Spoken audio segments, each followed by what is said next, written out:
কিন্তু তারপর কি হলো? The police are resisting the Pakistani army.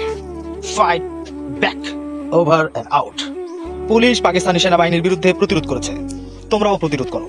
যোগাযোগ শেষ। স্বাধীনতার পক্ষে, মুক্তিযুদ্ধের পক্ষে বাংলাদেশ পুলিশের পাঠিয়ে দেওয়া প্রথম প্রতিরোধের আহ্বান যখন পাকিস্তানি বাহিনী অপারেশন সার্চ লাইট পরিচালনা করছিল, তখন পাকিস্তানের দিকে ছুটে যাওয়া বুলেট রাজারবাগ পুলিশ লাইন থেকে বাংলাদেশ পুলিশের মুক্তিযুদ্ধ start. I, Major Jiaur Rahman, do hereby declare the independence of Bangladesh on behalf of our great national leader Sheikh Mujibur Rahman. Pakistani সেনাবাহিনী থেকে একজন বাঙালি মেজর বিদ্রোহ করেন এবং বাংলাদেশের স্বাধীনতা যুদ্ধে অংশগ্রহণ করেন। আমি মেজর জিয়াউর রহমান বাংলাদেশকে স্বাধীন ঘোষণা করছি আমাদের মহান জাতীয় নেতা শেখ মুজিবুর রহমানের পক্ষে। এরপরে পাকিস্তানি সেনাবাহিনী চট্টগ্রাম বেতার কেন্দ্রকে বন্ধ করে দেয়। তারপর 27 মার্চ ঘোষণাটি জিয়াউর রহমান আবার প্রচার করেন এবং সাথে সাথে এই ঘোষণাটি ছড়িয়ে পড়ে সারা বিশ্বে।